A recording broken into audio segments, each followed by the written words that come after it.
പരിശുദ്ധാത്മാവേ എന്നിൽ വന്നു നിറയണമേ. പരിശുദ്ധാത്മാവേ കൃപ ചൊരിയണമേ. പരിശുദ്ധാത്മാവേ ശക്തി പകരണമേ. പരിശുദ്ധാത്മാവേ കൃപ ചൊരിയണമേ. പരിശുദ്ധാത്മാവേ ശക്തി പകരണമേ. അൾത്താരയിൽ എഴുന്നള്ളിയിരിക്കുന്ന ജീവിക്കുന്നവനായ കർത്താവിനെ ആരാധിച്ച് നമുക്ക് ഒരുമിച്ച് പ്രാർത്ഥിക്കാം.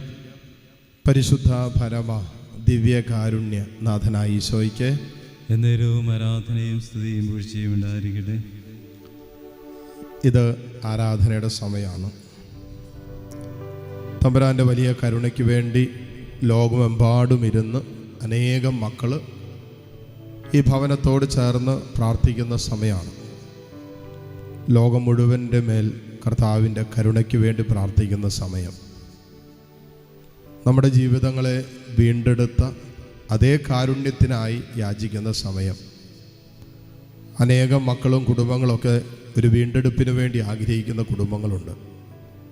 വല്ലാതെ തകർന്നുപോയ കുടുംബങ്ങൾ, കുടുംബ ബന്ധങ്ങൾ, വല്ലാതെ തകർന്നുപോയ കുടുംബത്തിൻ്റെ സമാധാനത്തിൻ്റെ സന്തോഷത്തിൻ്റെ അന്തരീക്ഷങ്ങൾ,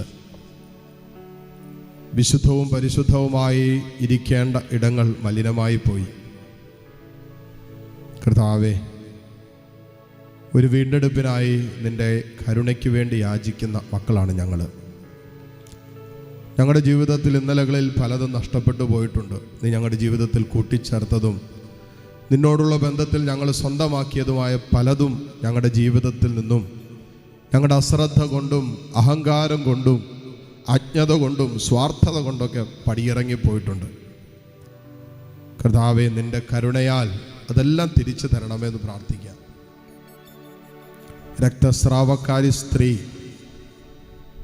അവളുടെ ഒരു വിശ്വാസത്തിൻ്റെ കരുത്ത് ഇങ്ങനെയാണ്: കർത്താവിൻ്റെ വസ്ത്രത്തിൻ്റെ വിളിമ്പിൽ ഒന്ന് തൊട്ടാൽ അപ്പോൾ എനിക്ക് സൗഖ്യം കിട്ടും. പിന്നീട് സൗഖ്യം കിട്ടുമെന്നോ കർത്താവിന് എന്നെ സുഖപ്പെടുത്താൻ പറ്റുമെന്നോ ഒന്നുമല്ല. അവൻ്റെ വസ്ത്രത്തിൻ്റെ വിളിമ്പിൽ തൊട്ടാൽ ആ ക്ഷണം എനിക്ക് സൗഖ്യം കിട്ടും എന്ന് പറഞ്ഞാൽ, ഒരു സൗഖ്യത്തിന് വേണ്ട തക്കവിധത്തിലുള്ള പരിപൂർണമായ വിശ്വാസത്തോടു കൂടിയാണ് അവൾ കർത്താവിൻ്റെ വസ്ത്രത്തിൻ്റെ വിളിമ്പിൽ തൊട്ടത്. ഈ അൾത്താരയ്ക്ക് മുമ്പിൽ ഒരുമിച്ച് കൂടി പ്രാർത്ഥിക്കുമ്പോൾ ഇതുപോലൊന്ന് പ്രാർത്ഥിക്കാൻ പറ്റിയാൽ, ദൈവമേ, നീ എന്നെ ഒന്ന് സ്പർശിച്ചാൽ, നിന്നെ എനിക്കൊന്ന് തൊടാൻ പറ്റിയാൽ എൻ്റെ ജീവിതം ഇപ്പോൾ മാറും. അങ്ങനെ അവൾ വിശ്വസിച്ചേ. 12 വർഷമായിട്ട് കൊണ്ടു നടന്ന രക്തസ്രാവം ഇപ്പം തന്നെ മാറുമെന്ന് വിശ്വസിക്കാനൊന്നും നമുക്ക് പലർക്കും പറ്റിയല്ല. ഈ നിമിഷം തന്നെ പ്രശ്നങ്ങൾക്കൊക്കെ ഒരു പരിഹാരം ഉണ്ടാവുമെന്ന് നമുക്ക് പലപ്പോഴും ദൈവം കൂടെ ഉണ്ടായിട്ട് പോലും നമുക്കതിനെ ചിന്തിക്കാൻ പറ്റണില്ല. അപ്പോഴാണ് കർത്താവിൻ്റെ അടുത്തേക്ക് വരാൻ അയോഗ്യതയുള്ള ഒരു സ്ത്രീ അവനെ തൊടാൻ പറ്റുകയില്ലെന്ന് മനസ്സിലായപ്പോൾ അവൻ്റെ വസ്ത്രത്തിൻ്റെ വിളിമ്പിൽ ഒന്ന് തൊട്ടാൽ തട്ടണം എനിക്ക് സൗഖ്യം കിട്ടുമെന്ന് വിശ്വസിച്ചത്. കർത്താവേ, ഈ കൂട്ടായ്മയിലോട് ചേർന്ന് പ്രാർത്ഥിക്കുന്ന അനേകം മക്കളുണ്ട്. ഞങ്ങളുടെ വിശ്വാസത്തെ നീ ഒന്ന് ബലപ്പെടുത്തണമെന്ന് നമുക്ക് പ്രാർത്ഥിക്കാം. കർത്താവേ, ഈ സഹോദരിയുടെ വിശ്വാസം അത്രമാത്രം ശക്തിയേറിയ വിശ്വാസത്തോടെയാണ് അവൾ പ്രാർത്ഥിച്ചത്. നീ ഒന്ന് അനുഗ്രഹിച്ചാൽ ഈ ആരാധനയിൽ പങ്കെടുക്കുന്ന മക്കളും കുടുംബങ്ങളും അനുഗ്രഹിക്കപ്പെടും. നീ ഒന്ന് തൊട്ടാൽ ഇവിടെ എല്ലാ പ്രശ്നങ്ങൾക്കും ഇപ്പോൾ ഉത്തരവുണ്ട്. വെന്റിലേറ്ററുകളിൽ കഴിയുന്നവർ, ഹോസ്പിറ്റലുകളിൽ കഴിയുന്നവർ, ക്യാൻസർ രോഗത്തിൻ്റെ നടുവിൽ, ICUയുടെ നടുവിൽ ഈ ശുശ്രൂഷകളിൽ പങ്കുചേരുന്നവർ വരെയുണ്ട്. തമ്പുരാനെ, ഇവർക്ക് ദൂരം ഭാരത്തോടും വേദനയോടും സങ്കടത്തോടും ഒരുപക്ഷെ നിരാശജനകമായ അനുഭവത്തോടൊക്കെ ആയിരിക്കാം ഈ ശുശ്രൂഷയിൽ പങ്കുചേരുന്നത്.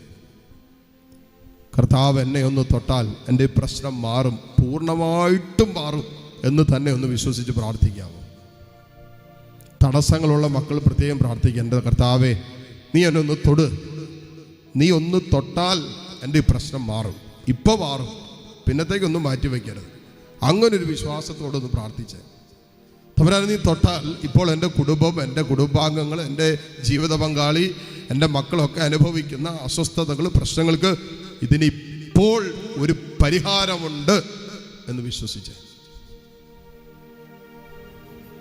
ഉണ്ടാകട്ടെ എന്നുള്ള ഒറ്റ വചനം കൊണ്ട് ലോകം മുഴുവനും സൃഷ്ടിച്ചവനാണ് കർത്താവ്. പിന്നെ ഒന്നുമല്ല, ഒറ്റ വാക്ക് ഉണ്ടാകട്ടെ, ഉണ്ടായി. ആകാശവും ഭൂമിയും ഉണ്ടാകട്ടെ, ഉണ്ടായി.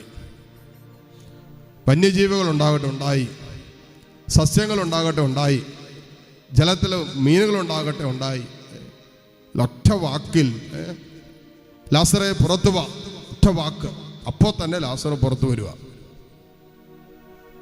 അപ്പൊ കർത്താവിൻ്റെ സാന്നിധ്യത്തിന് ഇപ്പോൾ ഈ നിമിഷം നിന്റെ ജീവിതത്തിൽ അത്ഭുതം ചെയ്യാൻ പറ്റും, ഇറങ്ങി പ്രവർത്തിക്കാൻ പറ്റും.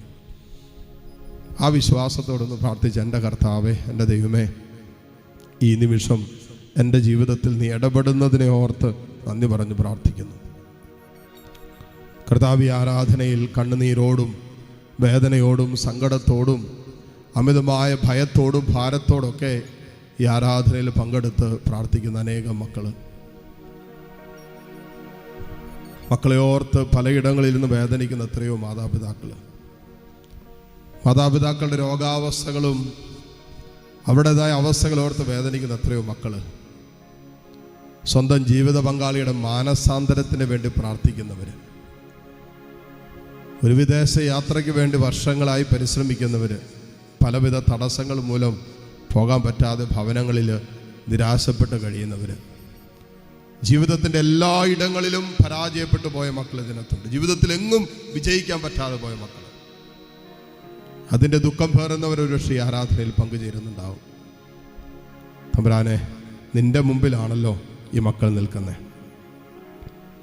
നിന്നെ ഒന്ന് തൊടാനുള്ള ആഗ്രഹത്തോടും നീ ഒന്ന് സ്പർശിക്കാനുള്ള ആഗ്രഹത്തോടെയാണല്ലോ തമ്പുരാൻ ഈ മക്കൾ ഈ കരുണയുടെ മണിക്കൂർ ഒരുമിച്ച് കൂടിയിരിക്കുന്നത്. ഇവർക്ക് വേണ്ടത്, ഇവരുടെ മനസ്സിൻ്റെ വേദനകൾ, ഇവരുടെ ജീവിതത്തിൻ്റെ ദുഃഖങ്ങൾ, കണ്ണുനീരൊക്കെ അറിയുന്നവൻ ഈശോയെ നീയാണല്ലോ. ഈ ദിവസം പ്രാർത്ഥിക്കുന്ന വിഷയങ്ങളെ ഈശോ നീ ഏറ്റെടുക്കണമേ എന്ന് പ്രാർത്ഥിക്കുന്നു. നിങ്ങളായിരിക്കുന്നിടങ്ങളിൽ കരങ്ങൾ രണ്ടും ഈശോയിലേക്ക് നീട്ടിപ്പിടിക്കാം. നിങ്ങളുടെ വേദനകളാണ് നിങ്ങൾ ഉയർത്തുന്നത്, നിങ്ങളുടെ സ്വകാര്യ ദുഃഖങ്ങളാണ് യേശുവിലേക്ക് ചേർത്ത് വയ്ക്കുന്നത്. ആർക്കെല്ലാം വേണ്ടി പ്രാർത്ഥിക്കാൻ നിങ്ങൾ ആഗ്രഹിക്കുന്നുണ്ടോ അവരെ കൂടി കർത്താവിൻ്റെ സന്നിധിയിലേക്ക് എടുത്തുയർത്തുക. ഈശോയെ, ഈ ആരാധനയുടെ ഈ നിമിഷം തന്നെ നീ എൻ്റെ ജീവിതത്തിൽ ഇടപെട്ട് കഴിഞ്ഞുവെന്ന് പൂർണ്ണമായിട്ട് വിശ്വസിച്ചുകൊണ്ട് ആ കർത്താവിന് നന്ദി പറഞ്ഞു ഒന്ന് സ്തുതിച്ചേ. Hallelujah, hallelujah, hallelujah. കർത്താവേ, നിന്നെ ഞങ്ങൾ ആരാധിക്കുന്നു. ഈശോയെ, നിന്നെ ഞങ്ങൾ സ്തുതിക്കുന്നു. നീ ഞങ്ങളുടെ ജീവിതത്തിൽ ഇടപെട്ടതിനെ ഓർത്ത് നന്ദി പറയുന്നു. ഈ മക്കളുടെ ജീവിതത്തിൽ അങ്ങ് ഇറങ്ങി പ്രവർത്തിച്ചതിനെ ഓർത്ത് നന്ദി പറയുന്നു. ദൈവമേ, നിന്റെ അനന്തമായ കാരുണ്യത്തിൽ ഇവരെ പൊതിഞ്ഞു പിടിക്കുന്ന സ്നേഹമുണ്ടല്ലോ, ആ സ്നേഹത്തെ ഓർത്ത് നന്ദി പറയുന്നു. ഒത്തിരി വേദനിച്ച് കഴിയുന്ന മക്കളെ നിന്റെ സാന്നിധ്യം ഇപ്പോൾ ആശ്വസിപ്പിക്കട്ടെ. മനസ്സ് തകർന്നിരിക്കുന്ന മക്കൾ ഇപ്പോൾ ഈ നിമിഷം കർത്താവിൻ്റെ സ്നേഹം അനുഭവിക്കട്ടെ. കർത്താവെ, തകർന്ന കുടുംബങ്ങളിലേക്ക് സ്വർഗത്തിന്റെ സമാധാനം ഇപ്പോൾ കടന്നു ചെല്ലട്ടെ. വിശുദ്ധമായി ആത്മീയമായി ചിന്തിക്കാൻ പറ്റാത്ത മക്കളെ, അവരുടെ മനസ്സിനെ, ചിന്തകളെ കർത്താവെ ഈ നിമിഷം തൊട്ട് സുഖപ്പെടുത്തണമെന്ന് പ്രാർത്ഥിക്കുന്നു. Hallelujah, hallelujah, hallelujah. ഈശോയെ, ആരാധന, ആരാധന, ആരാധന, ആരാധന, ആരാധന, ആരാധന. ഹല്ലേലൂയ. ഒന്നു തൊട്ടാലും നാഥ സൗഖ്യം തന്നാലും ഈശോയെ, നിൻ കരാങ്കുല സ്പർശനത്താൽ പൂർണ്ണ സൗഖ്യം ഞാൻ നേടുവാ. ഒന്നു തൊട്ടാലും നാഥ സൗഖ്യം തന്നാലും നിൻ കരാങ്കുലി സ്പർശനത്താൽ പൂർണ്ണ സൗഖ്യം ഞാൻ നേടുവാ. പൂർണ്ണ സൗഖ്യം ഞാൻ നേടുവാ. ലോകം മുഴുവനെയും കർത്താവിൻ്റെ വലിയ കരുണയിലേക്ക് ചേർത്ത് വെച്ച് നിമിഷം പ്രാർത്ഥിക്കാം. ഉള്ളുകൊണ്ട് പ്രാർത്ഥിക്കുക. കർത്താവെ, ഞങ്ങളോടൊപ്പം ഈ ആരാധനയിൽ പങ്കുചേർന്ന് പ്രാർത്ഥിച്ചു കൊണ്ടിരിക്കുന്ന എല്ലാ മക്കളും നിന്റെ കരുണയെ അനുഭവിക്കാൻ നീ ഇടവരുത്തണമേ. ഈശോയെ, നിന്നിൽ ഞാൻ പൂർണ്ണമായിട്ടും ശരണപ്പെടുന്നു. മുട്ടുകുത്താൻ സാധിക്കുന്നവർ മുട്ടുമേലായിരിക്കുക. ദിവ്യകാരുണ്യ ഈശോയുടെ ആശീർവാദം സ്വീകരിക്കാൻ നമ്മൾ ഒരുങ്ങുന്ന സമയമാണ്. നമ്മൾ പ്രാർത്ഥിച്ചതും നമ്മൾ യാചിച്ചതൊക്കെ എൻ്റെ കർത്താവ് കേട്ടു എന്ന് വിശ്വസിക്കുക. തൻ്റെ മക്കളുടെ വേദനകൾ ഒരപ്പന് നിരസിക്കാനാകില്ല എന്നാണല്ലോ വചനം പറയുന്നത്. നീ കരയുമ്പോൾ, നീ വേദനിക്കുമ്പോൾ, നിൻ്റെ ഉള്ളു പിടയുമ്പോൾ നിൻ്റെ കർത്താവ് അത് കാണുന്നുണ്ട്, നിൻ്റെ അപ്പൻ അത് കേൾക്കുന്നുണ്ട്. കേൾക്കാനാകാത്ത വിധം അവൻ്റെ കാതുകൾക്ക് മാന്ദ്യം സംഭവിച്ചിട്ടില്ലെന്നാണ് വചനം പറയുന്നത്. ഈശോയെ, അൽത്താരയിൽ സമർപ്പിച്ച ഈ മക്കളെല്ലാ നിയോഗങ്ങളെ നീ അനുഗ്രഹിക്കണമേ.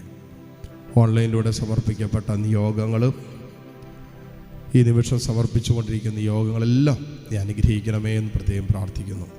നമ്മുടെ എല്ലാ പ്രത്യേക നിയോഗങ്ങളും ദൈവസന്നിധിയിലേക്ക് ഉയർത്തി സ്തുതിച്ചുകൊണ്ട് ഈശ്വര ആശീർവാദം നമുക്കിപ്പോൾ സ്വീകരിക്കാം. Hallelujah, hallelujah.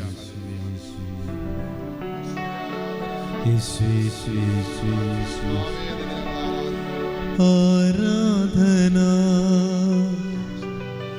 ആരാധന, ആരാധന യേശുനാഥ. പരിശുദ്ധ പരമമാ ദിവ്യകാരുണ്യമേ, എന്നുമെന്നും